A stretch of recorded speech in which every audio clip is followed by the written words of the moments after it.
Eto guys, let's say nakalagin na kayo dun sa account nyo. So, click nyo si dashboard. Ayan, tas may mag-a-appear na kahit sa phone or laptop nyo gagawin, may ganitong icon sa ilalim ng, kapag ka phone ang gagamitin nyo, sa ilalim ng QR code, may mga ganitong icon. So, pindutin nyo tong icon na to, yung may guhit. Ayan.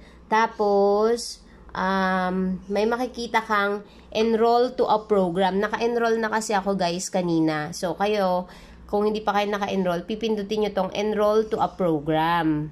Ayan. Once na-click nyo yon, may lalabas na all sector.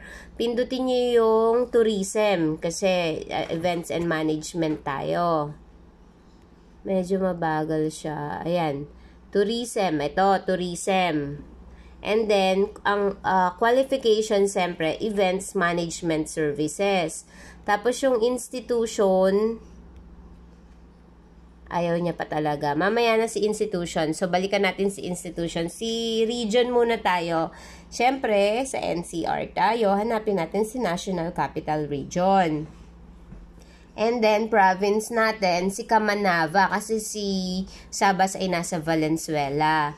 Tapos, ang city is Valenzuela. Ngayon, balikan natin si institution. Ayan, dito tayo sa search button sa baba. Para hindi kayo mahirapan, i-type nyo si Sabas. Ayan, tapos i-search natin. Mag-a-appear yan. Ayan nun. Diba nag-appear? So, i-click nyo tong icon na to. Ayan. Tapos, eto na yung lalabas. Tapos, meron nakalagay dito, close, register now. So, pipindutin nyo si register now. Okay na yon.